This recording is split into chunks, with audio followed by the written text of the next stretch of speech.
Sir क्या है, लगने के कुछ समय बाद इम्यूनिटी वीक काम खत्म नहीं होगा, जीवन खत्म हो जाएगा। अरे हम कैसे समझाएं, अपना ध्यान रखना अपनी जिम्मेदारी है। ये शरीर एक मंदिर है, अपना नहीं ध्यान देंगे, इनको ही मैं बताते बताते थक गया हूँ। ये समय मेरी बात सुन नहीं रहे, कान में लगाए।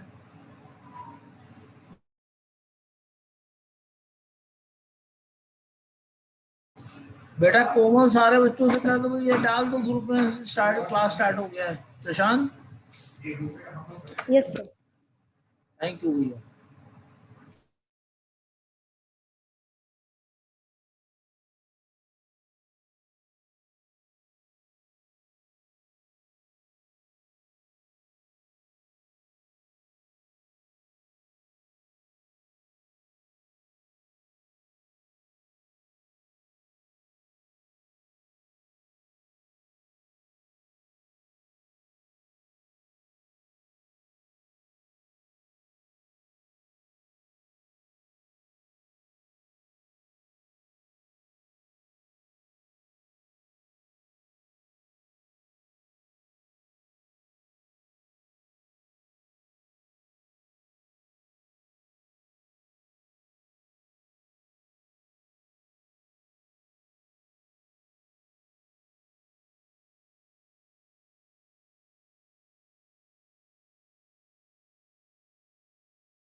आवाज नहीं आ रही है सर आप।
हाँ बेटा, अब इंतजार नहीं करते, अब शुरू करते हैं अपना, ठीक है।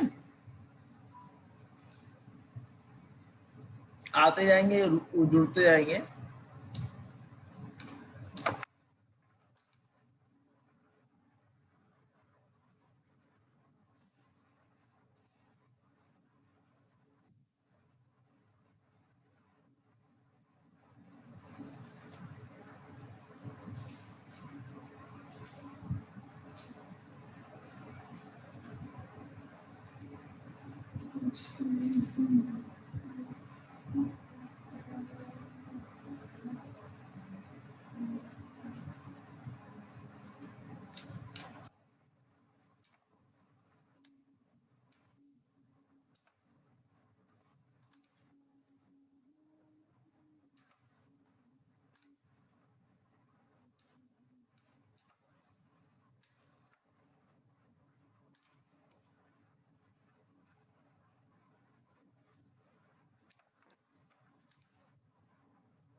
बेटा यहाँ तक शायद हम लोगों ने कर लिया था, requirement of clustering in data mining.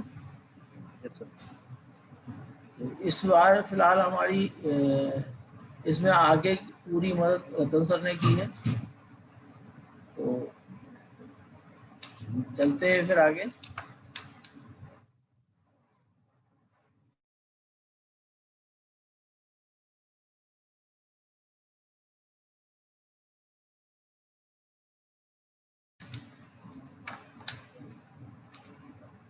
हाँ, तो डेटा माइनिंग की अगर बात करें तो माइनिंग का मतलब क्या होता है?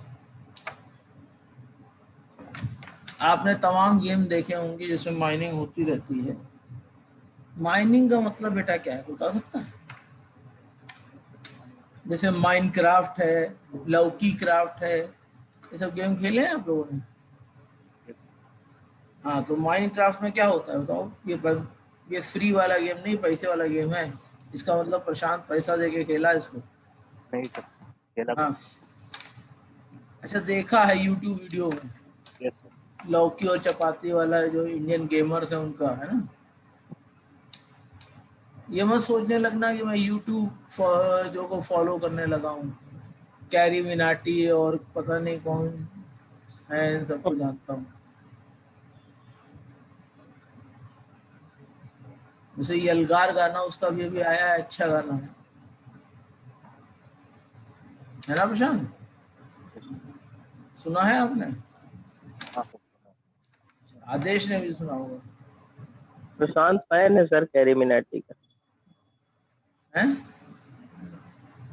फैन है सर वो। वो कौन फैन है? सीलिंग फैन है कि छोटा वाला फैन है कि बड़ा वाला फैन है? फर्राटा बड़ा है? वाला है, इतना बड़ा फैन है। फर्राटा है। नहीं, बेचारा शांत रहता था, मुझे लगा नहीं वो कैरी मिनाटी जैसे रेबेलियन सॉन्ग्स को पसंद करेगा। वो बात अलग है, इस शांति के पीछे लाखों सालों के जो है तूफान छिपा हुआ है, कभी भी बम ब्लास्ट हो सकता है। क्यों भाई प्रशांत? यस। यस सर भी कह रहे हो यार, तुम तो डरा दी हो उनको। माउंट एरिजोना हो गए हो तुम।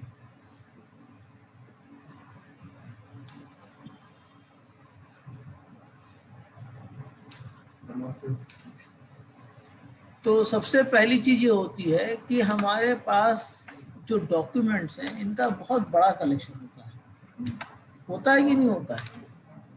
अगर आपने डेटा वेयरहाउसिंग, ई माइनिंग, डेटा माइनिंग की भी किताबें आपने कलेक्ट करनी शुरू हुई होंगी तो इतनी ज़्यादा हुई होंगी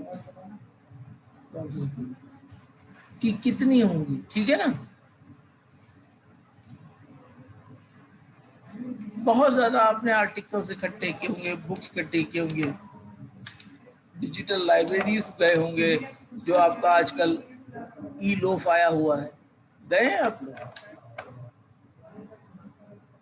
आपको बस फ्री एक्सेस मौजूद है इन सब चीज़ों का। रतन सर ने कहा था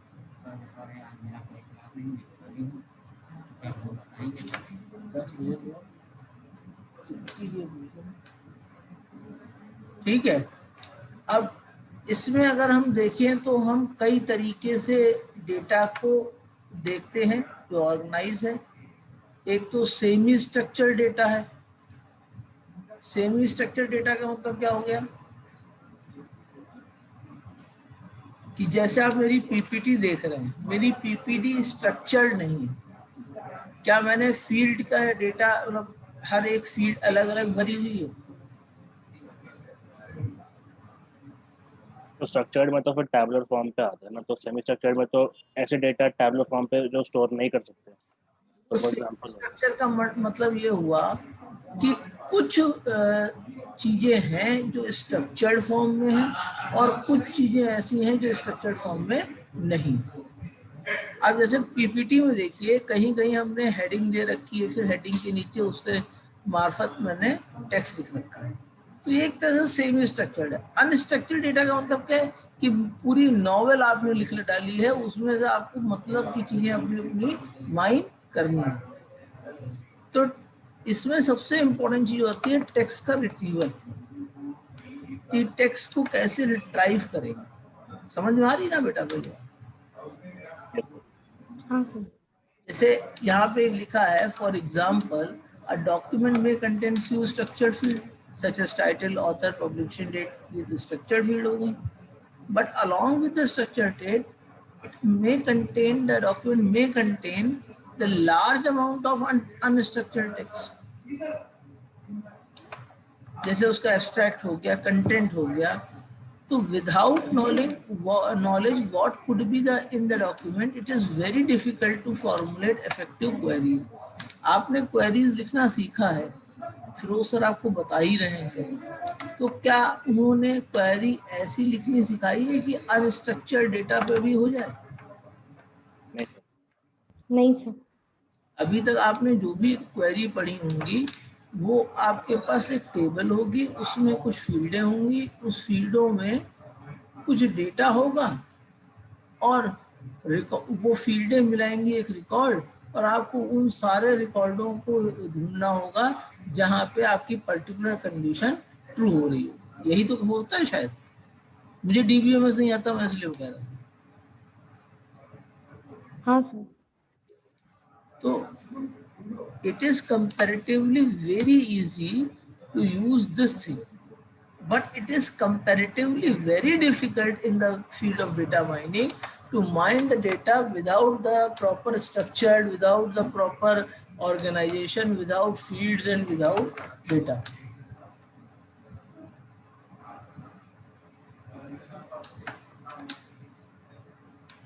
ठीक है बेटा, समझ में आया आपको? Yes sir. आपने एक नाम सुना होगा प्लैगरिज्म का। प्लैगरिज्म क्या होता है, कोई बता सकता है? आदेश बताओ बेटा, प्लैगरिज्म क्या होता है?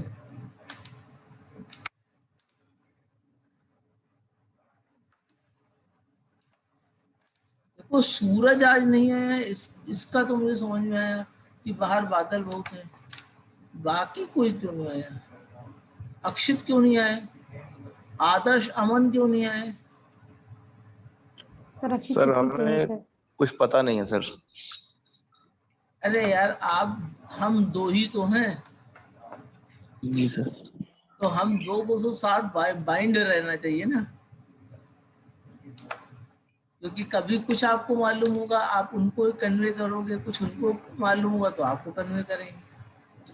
तो अगली बार जब मुलाकात हो, तो वैसे इसी पे मुलाकात होती है, तो मुलाकात हो तो ये बात कर लीजिएगा, ठीक है बेटा? जी सर। हाँ कोमल, अक्षित कहाँ है? सर वो छुट्टी पे है। छुट्टी पे है? अरे भैया, काहे की छुट्टी ले लिया है? सर कुछ फैमिली प्रॉब्लम है। ओके। और सूरज जी कहाँ है? अच्छा, वो तो आज निकले नहीं होंगे घर से, निकले होते तो बाहर सूरज चमक रहा होता। हाँ सर।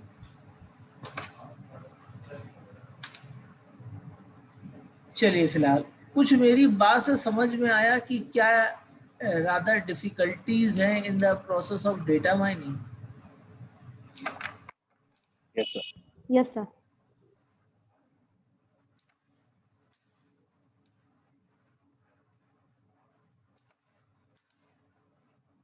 अब वही बात आ गई कि इंफॉर्मेशन को कैसे रिट्राइव करें, और जब इंफॉर्मेशन को हम रिट्राइव करेंगे from the large text based document, तो हम उसको किसी डेटाबेस में स्टोर कर सकते हैं। Some of the data system are not usually present in information retrieval system because both handle different kind of data. Example of information retrieval system include online library catalogue management. ये बहुत important चीज़ है। आपने जब भी project बनाते हैं, कभी आप ऑनलाइन लैब मैनेजमेंट बनाते हैं कि नहीं बनाते हैं? Yes sir. कुछ लोग प्रोजेक्ट भी लिए होंगे इसी चीज का। इसके अलावा आप देखते हो ऑनलाइन डॉक्यूमेंट मैनेजमेंट, आप आउटलुक का इस्तेमाल करते हैं, आप माइक्रोसॉफ्ट वन का इस्तेमाल करते हैं, जिसके थ्रू आप अपने डॉक्यूमेंट को अरेंज कर सकते हैं, जिसमें वर्जनिंग भी हो जाती है आपके डॉक्यूमेंट की। तो मैंने आज आप ये पीपीटी बनाई, अब जो पीपीटी मैंने आपको भेजी थी वो ये पीपीटी नहीं है। आप एग्री कर रहे हैं कि नहीं एग्री कर रहे हैं? हाँ सर। कर रहे हैं ना। और अगली चीज होती है वेब सर्च। वेब सर्च से आपको इतना इनॉर्मस अमाउंट ऑफ डेटा मिल जाता है कि आप वो सारा डेटा इकट्ठा तो कर लेंगे, लेकिन उससे अपने मतलब की इंफॉर्मेशन को रिट्राइव करने में आपको जन्म जन्म लग जाएंगे। उतने जन्म अपने पास है नहीं। मैं अगले जन्म में क्या बने, बिल्ली बने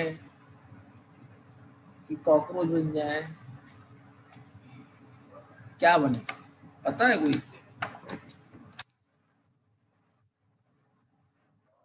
हो सकता है मैं स्टूडेंट बन जाऊं, कोमल मुझे पढ़ा रही हूँ, कुछ भी हो सकता है, एनीथिंग पॉसिबल। क्यों, मैं गलत तो नहीं कह रहा हूँ? तो इतने एनॉर्मस अमाउंट ऑफ डेटा में अपने मतलब की चीज ढूंढना बिल्कुल भूसे में सुई ढूंढने जैसी चीज होती है कि नहीं होती बेटा? बताओ। हाँ देखो अभी जैसे आप लोगों को जब ऑनलाइन कोई एग्जाम देते हैं तो आप में आधे लोग क्या करते हैं, वो क्वेश्चन कॉपी करते हैं, गूगल पे डाल देते हैं। ईमानदारी की बात हम लोग कह रहे हैं, और आपको रिजल्ट मिल जाता है। सही कह रहे हैं ना आप कि हम गलत कह रहे हैं? आगे बढ़ गया। मतलब कितने लोग ऐसा काम नहीं करते हैं? Please raise your hand. थोड़ा बहुत सबने किया है। एग्री कर रहे हो ना बेटा आदेश?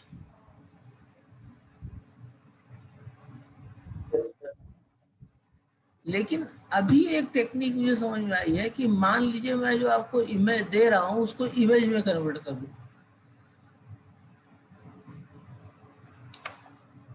तो ऐसा नहीं है कि इमेज सर्च नहीं होगी, पर जो ईज के साथ डेटा सर्च हो जाता है उस ईज के साथ इमेज सर्च नहीं होगी। सही कह रहा हूं गलत कह रहा हूं?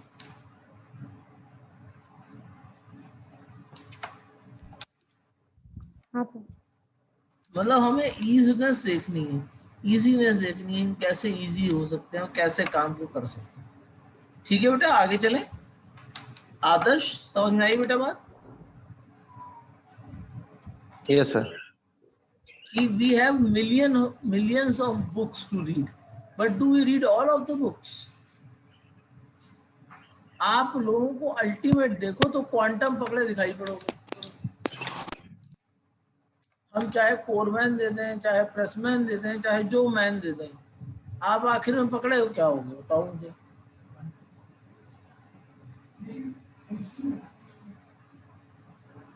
पहले बहुत जमाने पहले एक आती थी शिवानी करके कुछ, फिर आपकी आई क्वांटम, और अब कौन सी आई है? नाम अच्छा है उसका, याद नहीं आ रहा है। आदर्श अभी बेटा नई कौन सी आई है? सर मैं तो क्वांटम ही चला रहा हूँ सर, हमको पता नहीं कौन सी है।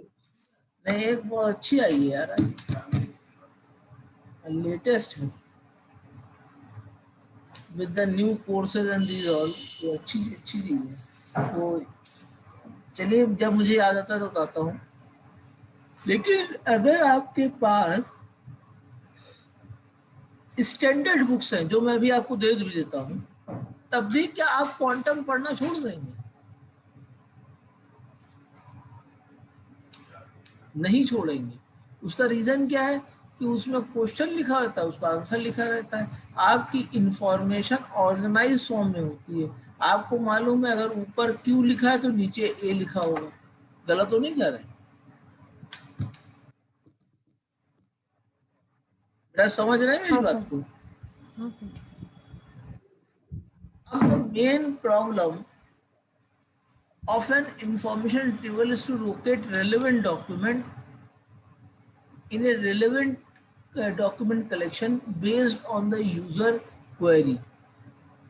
This kind of user query consists of some keyword describing an information need. अगर आपको इंफॉर्मेशन रिट्राइवल के लिए कुछ चीज़ें चाहिए तो सबसे पहला कीवर्ड क्या होगा? Information retrieval. उसका दूसरा कीवर्ड क्या होगा? Data warehouse. तीसरा होगा डेटा माइन। इस तरह के सिलेक्टिव कीवर्ड्स होंगे कि नहीं होंगे?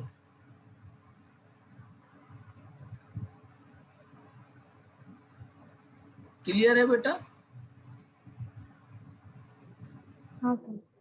In such search problem, the user take an initiative to pull relevant information out of from collection. This is appropriate when the user have ad hoc information need. Means कुछ थोड़ी सी information मिल जाए, कुछ जरा सी information मिल जाए, but अगर extensive research करनी हो उस पर्टिकुलर टर्म की, तो रिट्राइवल सिस्टम को भी हमें उसी तरीके से इनिशिएट करना पड़ेगा।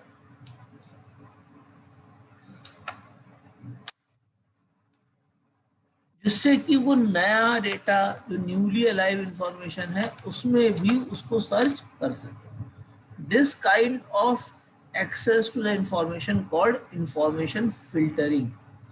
आपका अगर ऑब्जेक्टिव टाइप क्वेश्चन आ रहा है तो इस तरह के क्वेश्चन जरूर आएंगे। Which kind of access to information is called information filtering. तो आपको 2-3 ऑप्शन दिए जाएंगे, आपको करना होगा। समझ में आ रही है मेरी बात? हाँ Yes, sir. जब क्लास खत्म होगा तो मैं आपको कुछ होमवर्क टाइप की चीज दूंगा, ठीक है? ये आपको और हमको दोनों को हेल्प करेगी, जितने लोग हैं, और जो लोग एब्सेंट है उनको भी आप इसको समझा सकते हैं, ठीक है?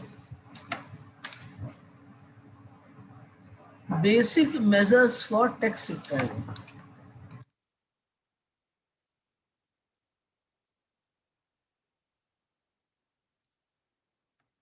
पढ़ चुके हैं। अब अगर आप देखिए तो डेटा तो हमने कलेक्ट कर लिया, रिट्राइव कर लिया, क्या उसकी हमने एक्यूरेसी को चेक किया है?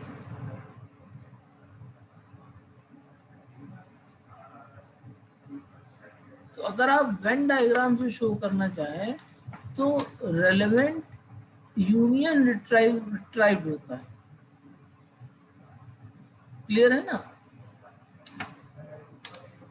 जहां पर रिट्राइव इंफॉर्मेशन और रिलेवेंट डॉक्यूमेंट हमारी मैच करती है, सेट बनाती है, वही हमारा इंफॉर्मेशन यूज करने लायक होती है। बाकी सारी इंफॉर्मेशन हम डिस्कार्ड कर देते हैं। क्लियर है बेटा ये चीज? Yes, sir. The web poses great challenge. Challenge क्या है वेब माइनिंग? अब बात यहाँ डेटा माइनिंग से वेब माइनिंग की तरफ गई है। Web poses great challenge for resource and knowledge discovery based on following observation. पहली चीज क्या है? Web is too large, too huge. Size of the web is very huge and rapidly increasing. This seems that the web is too large for data warehousing and data mining. अब भाई अगर आप web को defining करना शुरू करें तो web में क्या टेराबाइट का डेटा होगा, क्या पेंटाबाइट का डेटा होगा?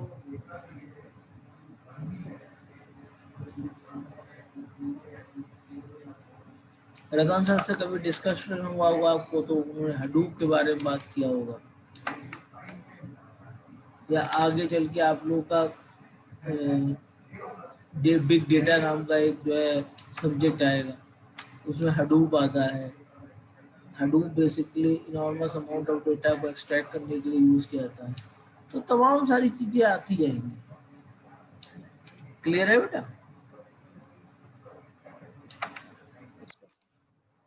इसके अलावा वेब में कॉम्प्लेक्सिटी भी है। वेब पेज में भाई देखो, कहा जाता है कि web page should have a single H1 heading. आप लोगों में किसी ने SEO किया है?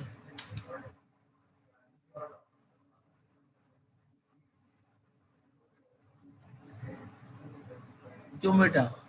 आप में इस चारों लोगों में किसी ने SEO पढ़ने की कोशिश की है? जिसे कहते हैं सर्च इंजन ऑप्टिमाइजेशन, है बेटा?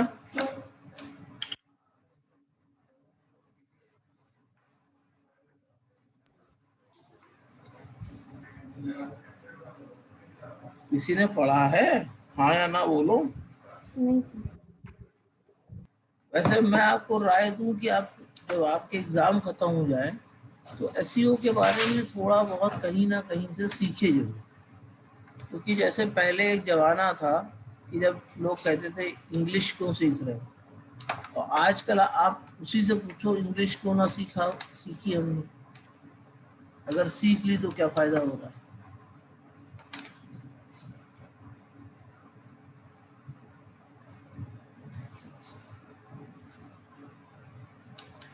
कभी कभी आपका वेब टेक्स्ट ऐसा होता है जिसमें कोई हेडिंग ही नहीं मिलती, तो सबसे पहले क्या है, वेब इज टू ह्यूज। दूसरा क्या है, complexity of web page. Web page का कोई बनाने का यूनिवर्सल स्ट्रक्चर नहीं है, हमको जैसा अच्छा लगेगा वैसा वेब पेज बना देंगे। समझ में आई मेरी बात?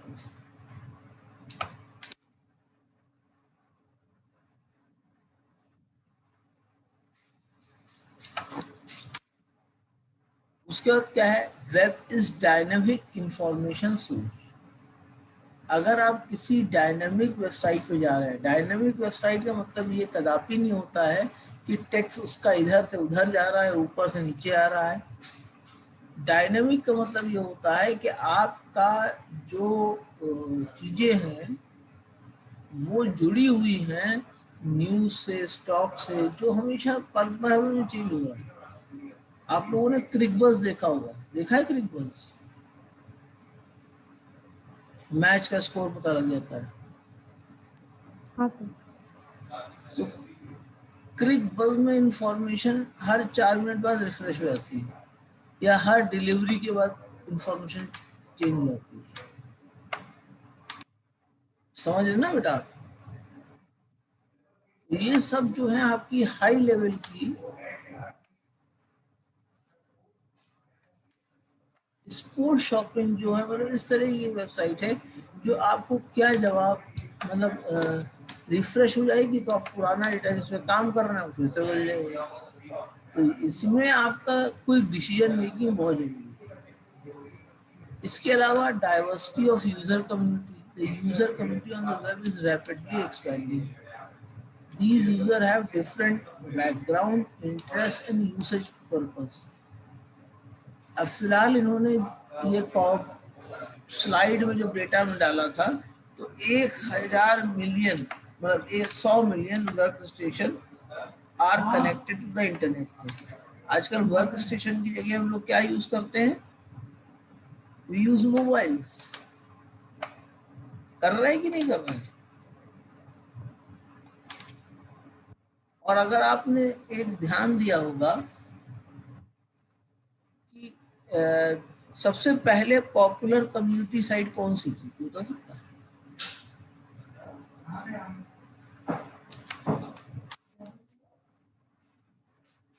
कम्युनिटी साइट थी सबसे पहले कौन सी अच्छी थी, बताइए बेटा।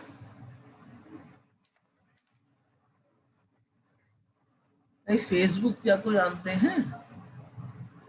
हाँ सर। हर आदमी फेसबुक पे लगा रहता था, फेसबुक किया करता था, ऐसा होता था कि नहीं होता था?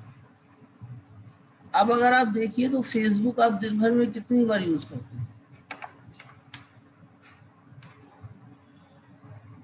सर कम करते हैं। तो यूजर परसेंटेज गिरा है कि नहीं गिरा है? और तब गिरा है जब इस समय इंटरनेट कॉस्ट पर जो इंटरनेट की कॉस्ट आ रही है डेटा की, वो कम आ रही है। पहले तो ज्यादा आती थी। गलत कह रहा हूं? अब आप लोग ज्यादातर किस पे लगे रहते हैं, व्हाट्सएप पे लगे रहते हैं। होता है कि नहीं होता है? हाँ सर। तो व्हाट्सएप ने इसीलिए आपके इसको तुरंत यूज करना शुरू कर दिया। ठीक है बेटा।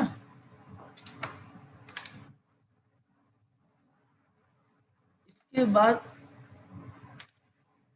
रेलेवेंसी ऑफ इंफॉर्मेशन, कहीं आपको लगेगा कि इंफॉर्मेशन इम्पोर्टेंट है पर इंफॉर्मेशन इम्पोर्टेंट नहीं है, किसी और साइट का ही रेप्लिका दिखाई पड़ेगा।